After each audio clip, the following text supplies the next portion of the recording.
We are live. I'm with my guy, Warren. Bro, free agency has just started. I don't even know how to start this. We can start with KD going to the Nets. He just formally announced on boardroom that he's going to Brooklyn and not the Knicks. First of all, if you're a Knicks fan, what are you doing right now? Yeah, you're not happy, and I'm getting a lot of tweets and text messages from people in New York. I was actually born in New York, never have been a Knicks fan though, but people Oh, like, yo, my what happened? What happened? And I think what we've seen, or maybe what some of the things that I've heard, I'm sure you have as well too, is that they kind of overplayed their hand some early on, especially when they made it Porzingis trade, and they were kind of bragging and boasting around the league, and that might have turned some people off, primarily Kyrie, Irving, and Kevin Durant. Now they get spurned by the second city, if you will.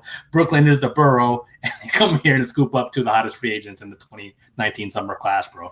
And it's crazy because that's my guy and Scott Perry, who he asked to go to the Knicks. The Kings, were the good guys. They didn't have to let him go, but they did the good thing and they allowed him to go. And it seemed like things are going, the right way in New York. And then this happens where they strike out in the draft. They got no Zion. They got no AD. They got no Kyrie, no Kevin Durant. I mean, I don't think it gets any worse than that. Now, all we need to hear is that they're going to go after like Capella by himself and just max him out or some crazy I don't know. But if you're a Knicks fan, it must be a terrible day. First and foremost, though, what does this mean to you that KD is going to Brooklyn? What type of culture has that organization built throughout the last 3 years for a guy like Durant to say, you know what, I'm going to spend the entire year of rehab? Was it their medical staff maybe? Or, what is it?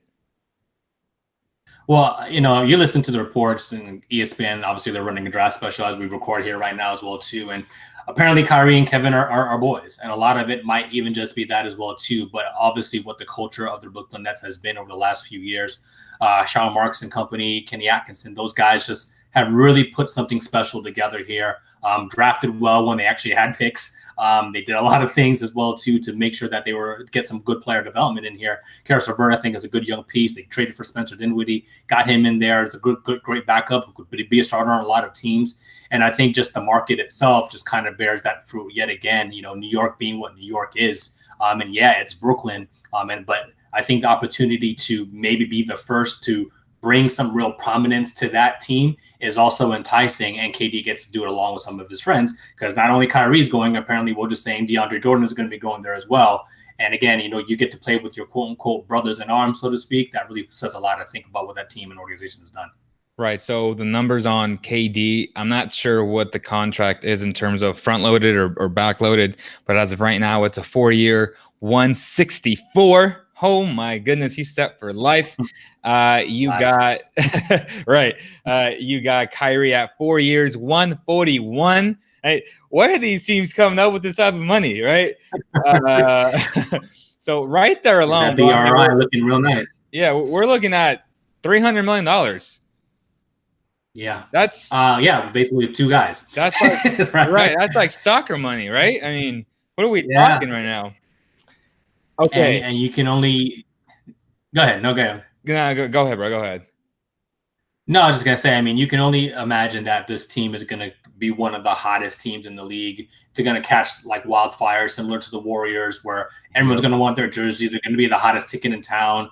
Ticket prices. Like I said, I was pseudo joking. But I said, damn, I should have got in early on the ground floor, put in some money for those season tickets. And I would have been, selling them joints on eBay or StubHub or whatever. Because I'd be a thousandaire, you know what I mean? 1,000 times over if I did it. But, I didn't really believe that they were going to be able to land both guys. And, just kudos to them. And what an organization. And like you said earlier, just what a huge hit for the New York Knicks, man. Huge, huge hit. So exactly. And one thing to note about those jerseys and those jersey sales, that Brooklyn Nets jersey is one of the nicest, most elegant jerseys in the NBA, in my opinion. You really can't go with black and white. Can't go wrong with black and white. But talking about the Eastern Conference, my Milwaukee Bucks, that's right. I'm a Bucks fan now, man. No, I'm joking. Chris Middleton plans to return on a 5-year, 178. Chris Middleton. Like, I love my man, but that's a lot of money. How do you feel about that move? Yeah, that's a big one, and again, I think all of us in basketball, NBA Twitter, if you will, love us some Middleton, realizes the value he brings, but at some point the bill comes due, and that's just what it boils down to, just based on the salary cap, where we're at right now, how many years he's been in the league, he's eligible for this mega money, so to speak. And apparently it's not the full max, and there's a team option, player option, I think in year 5 or whatever it is, but holy hell, bro. Like I said, that is a lot of money. I mean, and you got to hope that it just kind of comes to fruition for this Milwaukee Bucks team that was right on the verge of, getting to the NBA Finals, had they just not had them ran into Kawhi Leonard and the Toronto Raptors. But one of the things, too, that I guess there's some parallels to with the Middleton situation is Kemba Walker is a better overall player than Middleton, but it's a similar situation for Charlotte. Charlotte was like, well, we don't have Jack else on this team. Right. So there's no way we can commit this money to you. In the case of the Milwaukee Bucks, well, they have Giannis. You know what I mean? And they're a team that has done well. So they said, all right, well, we're going to go all in. And this is great for a mid-market team like the Bucks, mid to small market, depending on who you ask, to go here and shell out this money, because Giannis comes due, I think, next year as well, too. So, Bucks are going to be shelling out some dollars. Exactly. And let's keep it in the Eastern Conference. Kemba Walker signs the 4-year $141 that was reported yesterday with the Boston Celtics. They not get rid of, but Kyrie leaves them, but they pretty much swap him with the Kemba Walker, who honestly, I hate to say it, bro, and people may think I'm crazy, but I think Kemba is better for that team. I think Kemba's, if not the same, as good as Kyrie, just a little bit under him. Honestly, like Kemba Walker, I think is disregarded. He's a guy that's super underrated, or maybe underappreciated is the better term. But to me, Kemba Walker is going to the right situation, to a culture that's used to winning. And if they get the right pieces around him, they already have 2 nice pieces with Tatum and Brown. I like the fit. What about you? Yeah, I do too. I think everyone, again, who's paying attention understands from a locker room standpoint, that was the biggest issue. It wasn't necessarily talent for the Celtics. And you get a guy, Kemba, who's traditionally been a leader, even in college, back at UConn and even in Charlotte, and said all the right things the entire time he was there. Said he wanted to be there, didn't want to leave, and wanted to try to build something with that team. But they shorted him on the loop. And he said, all right, you're not going to secure the bag. I got to go somewhere else that seems to want me. And I think in that situation in Boston, it really does seem to be a very good fit, I think, culture-wise, and the city that I think is going to grow to love him, and teammates that can grow to love him as well. Your Orlando Magic, right? Just signed Terrence Ross on the 4-year, $54 million. Is that as bad or as good? I don't know what your perspective is, as a King signing Dedmon for 3 years, 41. Well, it's interesting because with Orlando, and they're not my Orlando Magic. I will never. I can't claim them. I got a weird mix, and I'll tell you real quick. I was born in New York. I'm raised in South Florida, actually, where the Heat are. Can't stand the Heat. Can't stand the Knicks. Actually, a Celtics guy, ironically. So go figure all of that. Ironically, yes, I am. How? So, but it's one of those things, bro. Just from like Reggie Lewis days, that type of stuff, man. Was a big fan.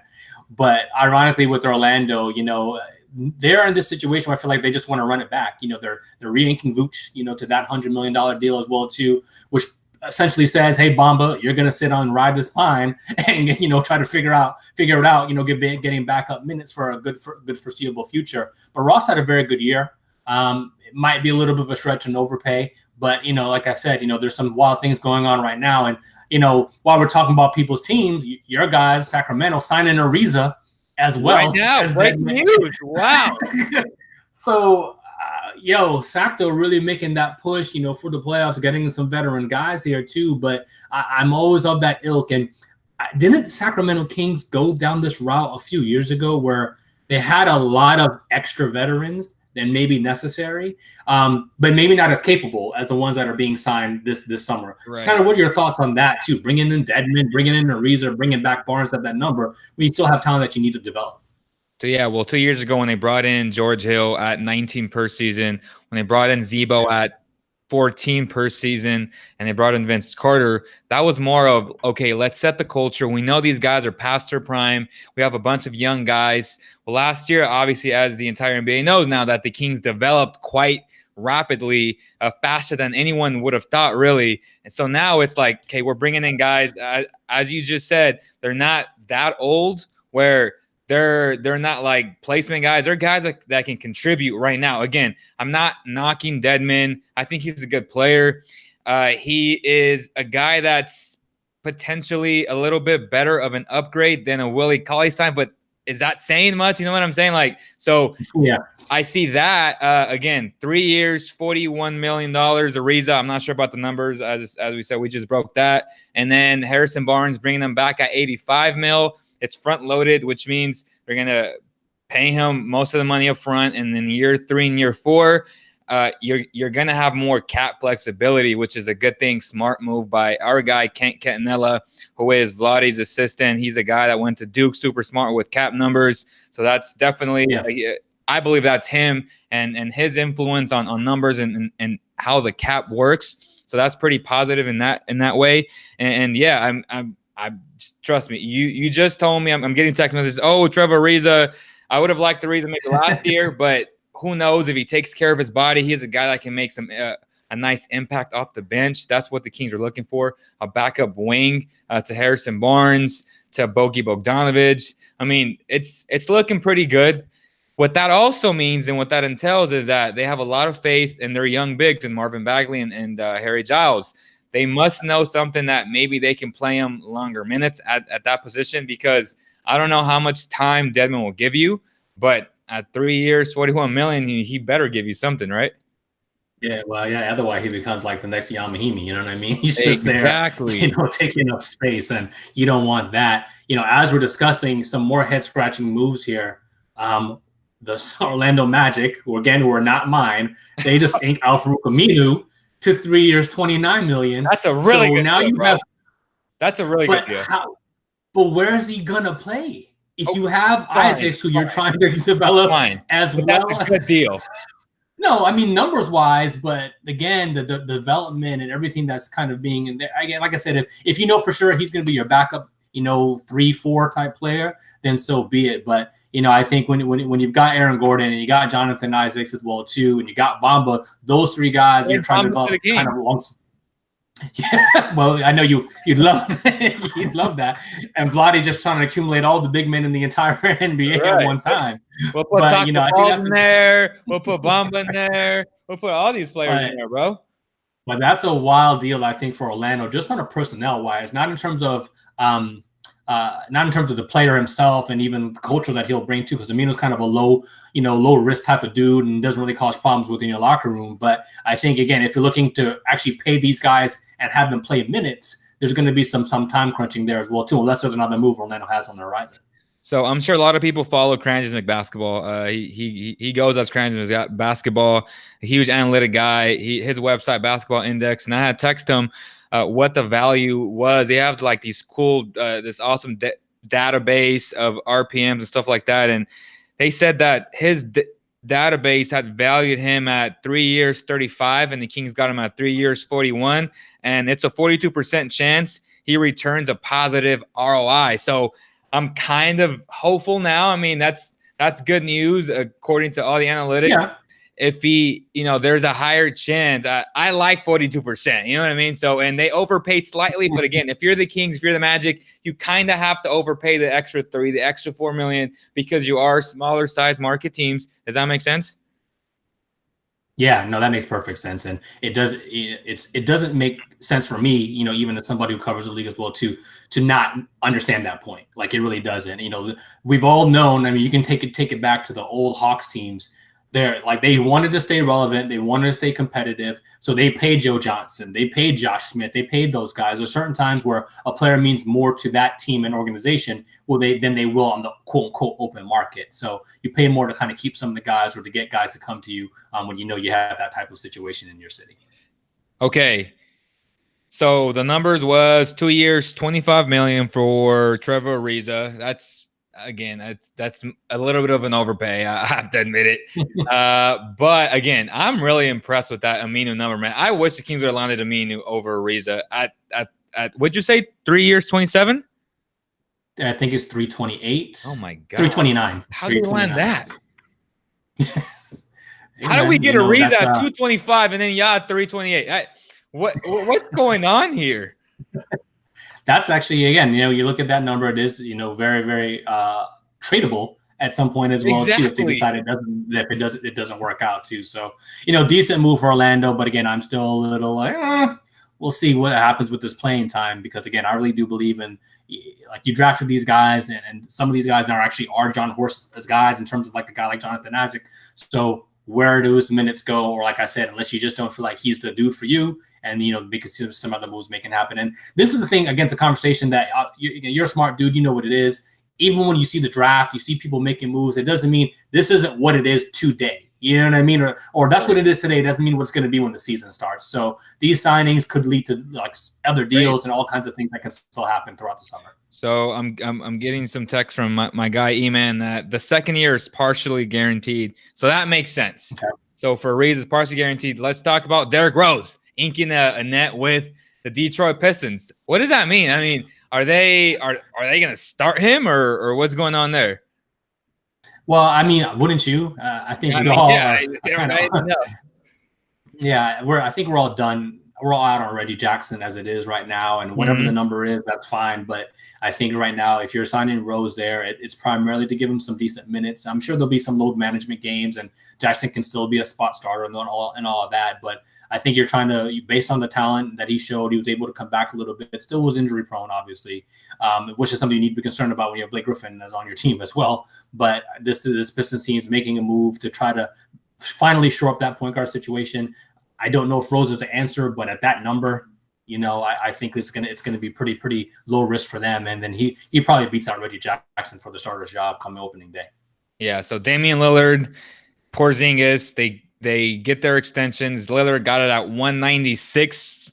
Love that guy. One of the best players in the NBA. He deserves that bag. So much deserved. And then Porzingis, there's an if in there, right? There's a lot of speculation about he'll ever return to being Porzingis at 158.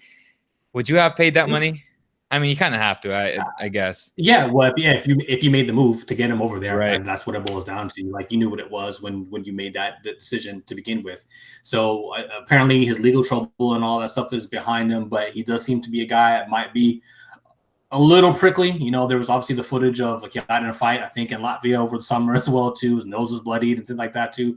I don't know who's bloodying up a 7-footer, but I guess it can happen. And I think if you're Dallas Mavericks, again, you just hope everything works out well. He gets back to his full health, pair him alongside Luka, and kind of keep it pushing. Shout out to my guy Garrett Temple inking a 2-year deal with the Brooklyn Nets. That Nets team's gonna be nice. Like, that's the right guy to have with the Kyrie, a guy that's a mentor per se. He's very active in the African American community. I mean, this guy is legit, man. I had the pleasure of covering him for 2 years. One of the first guys on my podcast, and just a pleasant of a guy, man. Just such a good human being, man.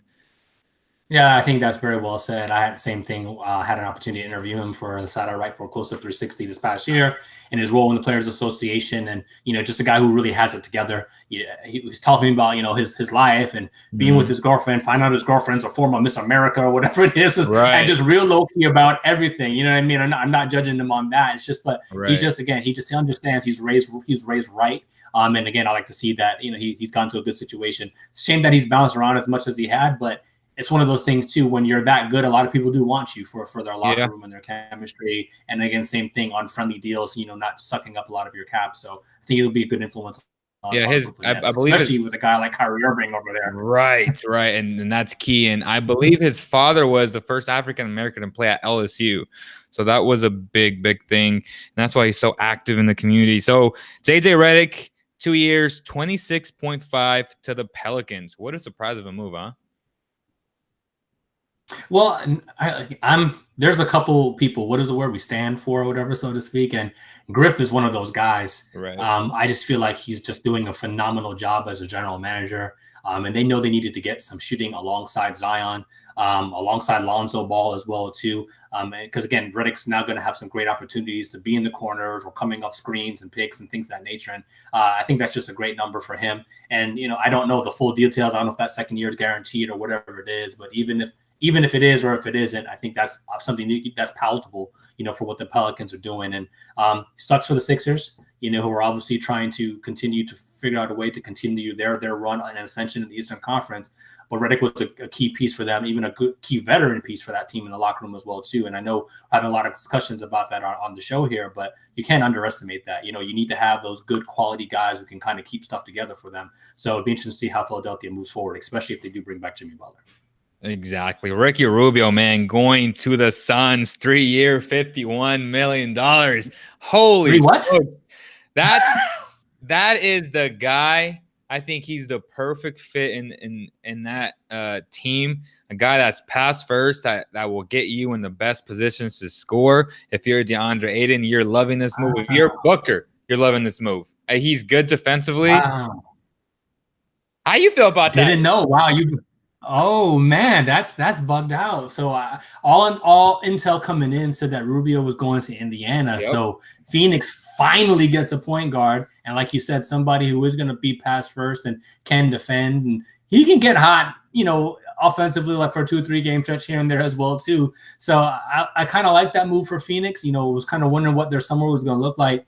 It really leaves the Pacers in a very perplexing situation since Darren Collison kind of unceremoniously retired. And now they just have nobody, and they have some cap space. So you'd figure that they'd probably end up trying to really press hard at D'Angelo Russell here now down the stretch. But great move for the Phoenix Suns, man, getting a guy like Rubio. 351, so that's what, 16-ish per. That's not bad. Yeah, that's not bad. Not bad. Again, you're the Suns. You kind of have to overpay a little bit. Oh, wow, good point again. Bojan Bogdanovic going to the Utah Jazz. Wow, the Jazz team just became a top 5 team in the West, period. They absolutely did, and so don't know what that means for Favors and his future there. I was talking about it this morning. Bye, Felicia. But they don't really have any other true power forwards on that roster, so it looks like they'll probably be playing small and maybe putting Bogdanovic at the 4. That would be interesting, because again, that roster is a little bit thin at that spot. But again, circle that right back. What are the Pacers doing? Oladipo's home on a bum leg right now. They just signed Brogdon, what happened to my team, So the Pacers just signed Malcolm Brogdon, though. Oh, sign and trade. Yeah, so it's trading the first round and 2 first-round second. Sorry, they're a first round and 2 future second-round picks to Milwaukee for Malcolm Brogdon. Oh my gosh, 4 years, $85 million. What a deal! That you put Brogdon and you put Victor Oladipo, that's going to be a hell of a basketball team. All right. Well, again, now I see what's happening. You know what I mean? Now that makes some sense. So this is insane. Fun. This is madness. Yeah, we can't even keep up. So The Bucks are now changed. They lose a key piece for them as well too, but they re-signed Lopez and Middleton as we discussed. But Brogdon coming alongside, and especially in this year where Oladipo probably won't be back until probably the middle of the season anyway. I think that's a pretty nice coup for them, and they get to develop him alongside the rest of those guys. I think they already lost Thaddeus Young as well too. So I think Thaddeus Young went to Chicago or something like that. But Jeremy Lamb, I don't even know. Jeremy Lamb went to the Pacers on 3 years, $31 million.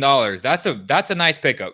That's value. That's nice value for him as well. That's value. Too. So now you got Brogdon, Lamb, and Depot. That's nice.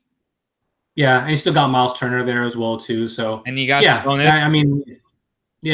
Well, Sabonis is unrestricted, right? He's restricted. No, he's restricted. He's restricted.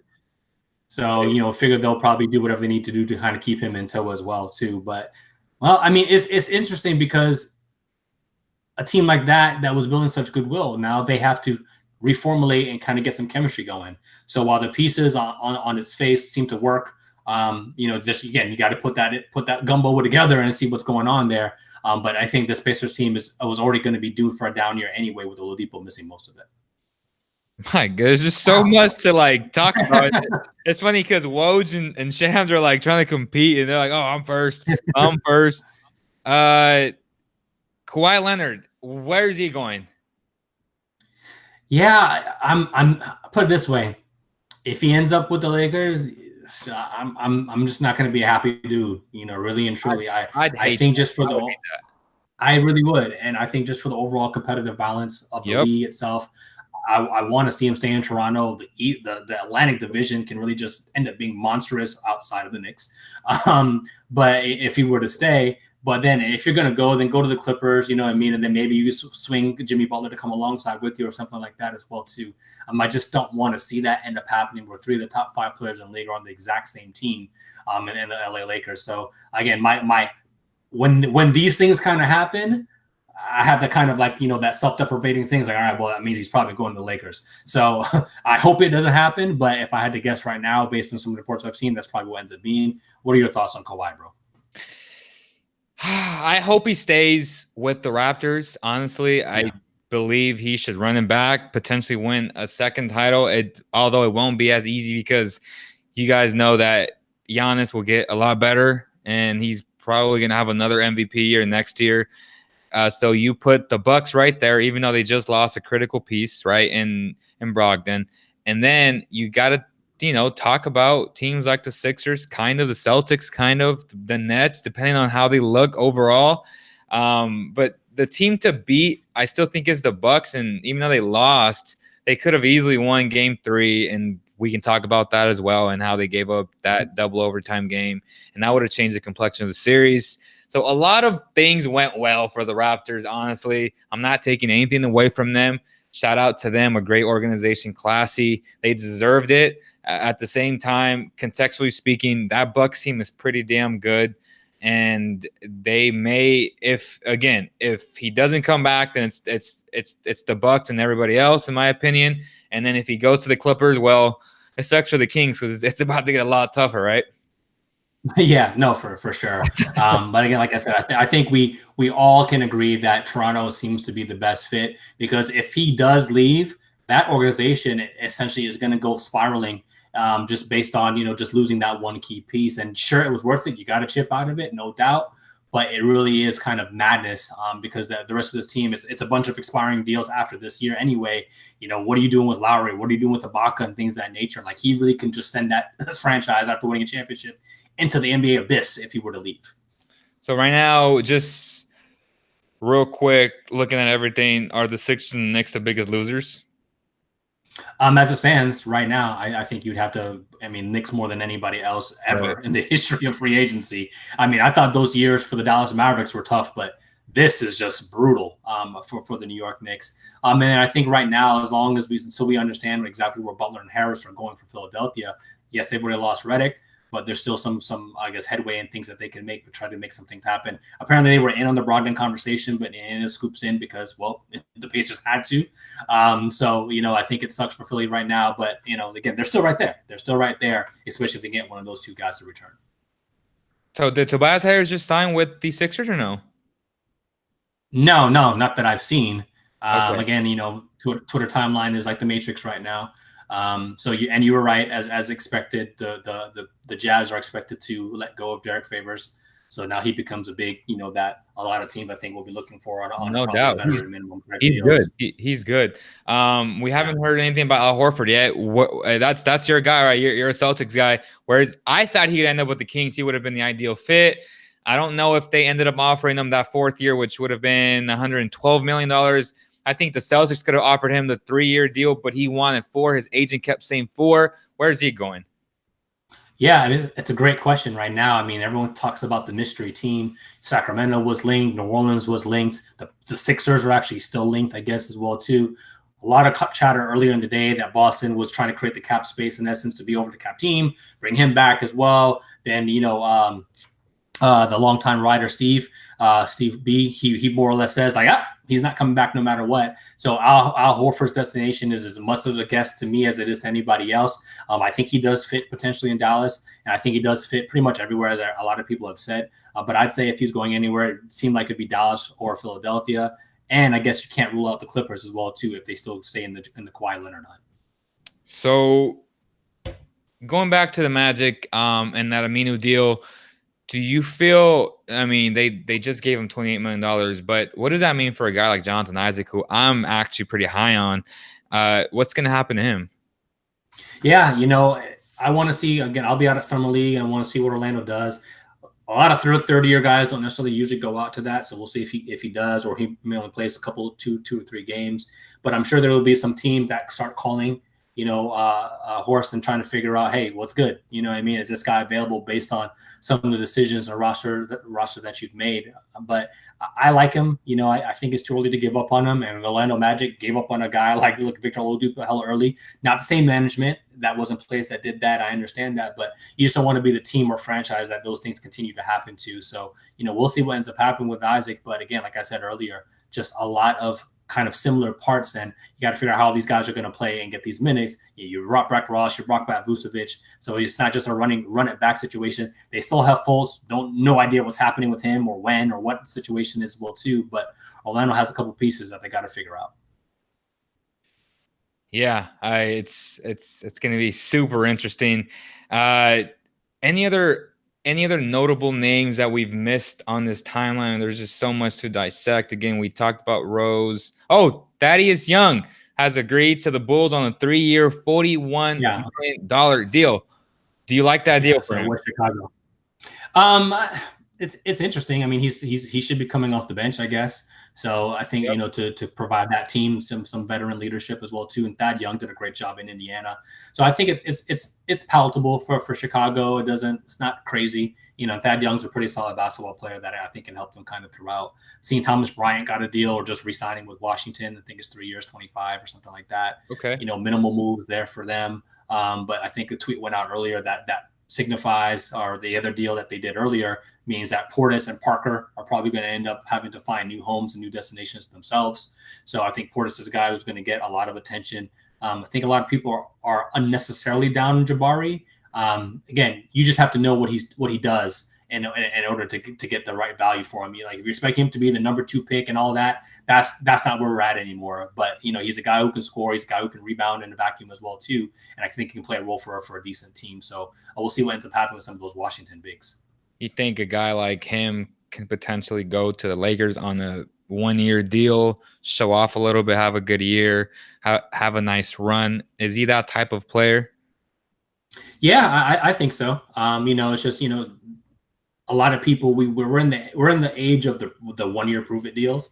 I think that has been kind of the mantra for maybe like the last 4 or 5 years, where certain guys who for whatever reason get ostracized or just don't get the same respect, they say, all right, well, let me go here, prove it for a year, take a cap friendly situation or salary, and then, you know, try to make my bet in the subsequent year, especially if you can do it on a team that ends up being an NBA champion or at least makes a deep run, and you say that you play a good role, and that just seems to barter you a lot of goodwill around the league.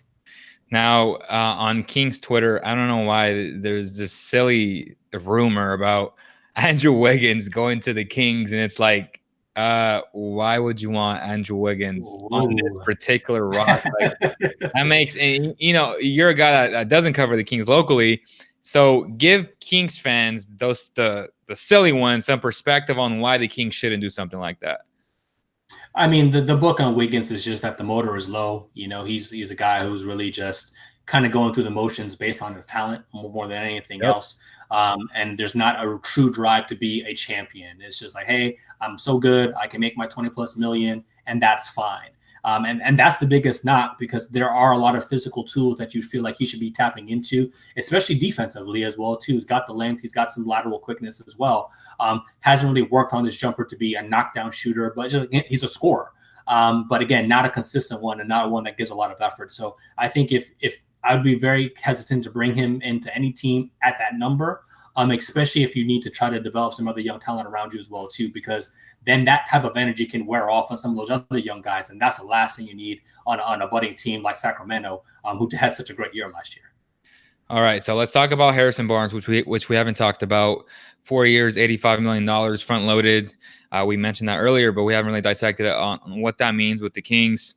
As I said, the past 2 days that I've been on, I pretty much said, yeah, he's probably worth 18, 19 max in the open market. But if you're the Kings, you kind of have to overpay, especially for a guy who didn't opt into his $25 million contract, and he will never, ever make $25 million again, which was why I was shocked. Again, he had the goodwill of saying, you know what, I'm going to take less money. That way the team has more money to spend. That's a really good sign of faith to your front office. It shows that they're not what they used to be. They've come a long way.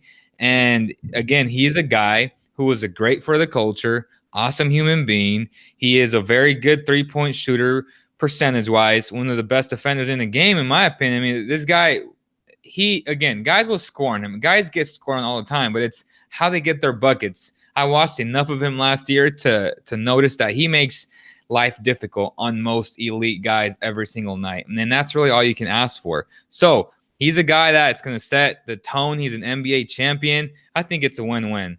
What do you think? Yeah, well, I like HB. I really do. You know, Black Falcon, as I guess he was calling himself early on and all that. He's a quality individual. He kind of same thing. He knows who he is. He knows what he does. He's not trying to, overdo it or trying to prove anything to anybody anymore. I think he's over whatever bitterness he might have had, with the Golden State situation and being replaced for KD and all that. And seems to just be a guy who's just a team first dude and also a great guy in the community. I know he's doing a lot of great work in Dallas when he was there too. So don't know if he's gotten ripped up in Sacramento as of yet too. But I think at that number for where this Sacramento team is at, it makes a lot of good sense for them too, to kind of re-up and keep him in the fold there as a guy who's, like you said, who's been through the ringers, been traded, been traded and then had to leave a championship team, all that, has a lot of different experience that he can share along with some of those guys too. And, as he enters the ending prime of his career, so to speak, I think it's a great influence to keep in that locker room. Julius Randle, he's a name that's always been popping up as a black horse here in Sacramento. I know there's a little bit of interest in him. Would he be a nice fit with this team, in your opinion? I mean, I don't see how it works now, right. with Bagley and Giles, just again, we're talking about that crunch, and he already took kind of a 1-year proof deal and he proved it, in New Orleans. And so, I just, numbers wise, it'd be hard to think to sign him to begin with.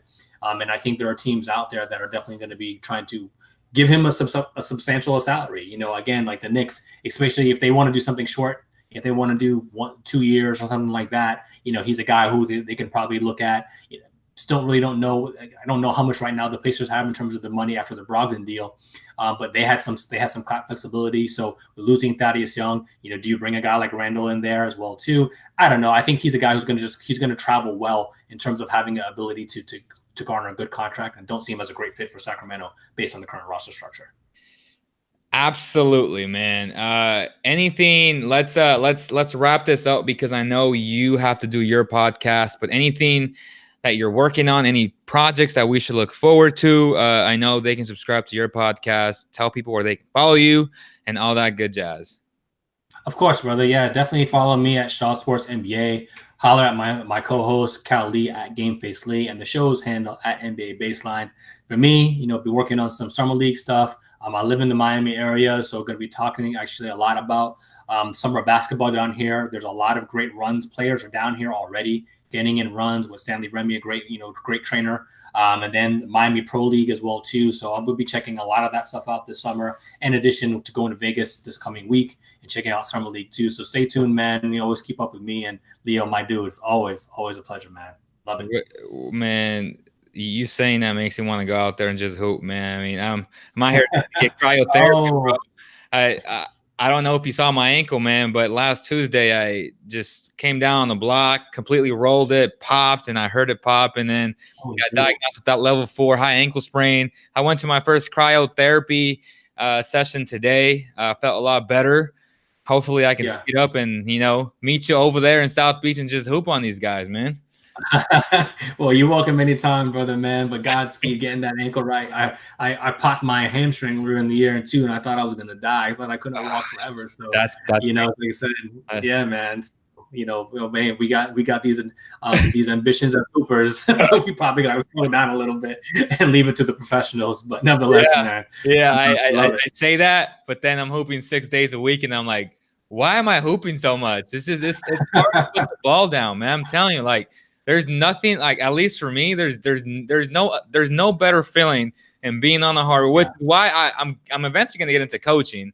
I think that's one of my goals. And I had the pleasure of coaching at the Buddy Hield camp not too long ago, and that was a great experience being around him and around other good coaches. So hopefully in the near future, man, I'll be an NBA coach in about 20 years. So that's what's up. Well, you'll always have my support. You know what I mean? Let me know if you need somebody to do some player personnel, some scouting. I'll jump on the staff, man. Oh, but you was with Hill. Let me ask you this real quick though. Yeah, I'm actually going to the Bahamas. Oh, word. Yeah, I'm going with him. He's hosting the top 24 players in the Bahamas on July 21st to the 26th. So I'll be there providing coverage. He invited us over there, and it's going to be, I think, a great time. Hopefully I can walk. I think I will by the 21st. If I do this cryotherapy every day, I should be fine. But yeah, man, it's going to be a blast. Is it 24th? Is it 24th? Is that over the weekend, or is that kind of in the middle of the week type of situation? Yeah, that starts on a Sunday and ends on a Friday. All right. Well, that's what's up. Well, are those pictures true, man? Because he's really looking like he's hulking out right now. I saw something on IG the other day, and I said, "What the hell? Hope that wasn't Photoshop." But he looked massive. He is big, man. He's putting in a lot of work, and you can just tell his work ethic. Being around his personal trainer and Trey Slay, who's my guy. We got pretty close again over the camp, especially with Buddy Hield, and it's awesome because where he comes from super humble beginning, from playing barefoot in the Bahamas. Just such a great, inspiring story. And you know how much work he puts into his craft. Again, we always say, right, hard work trumps talent any day of the week, especially if talent doesn't work hard. And Buddy Hield is the epitome of that, right? Yeah, absolutely. And again, I'm a West Indian dude. My parents are Jamaican, and I always root for guys who come from the islands and anything like that too. So great to see him, definitely putting it on for his country. And let me know how that hoops thing goes, man, out there in the camp. I'll be checking IG and Twitter for your stories, brother, man, and keep it pushing, man. But great stuff here, and it's just the beginning. We're just not even a full hour in, and more deals to come, I'm sure. Well, I appreciate everybody that joined. We had 100 people live watching the whole time. Thank you guys so much for all the support. Of course, you guys will tune in on Spotify, TuneIn Radio, all those good audio platforms. Again, you guys can rewatch this on YouTube.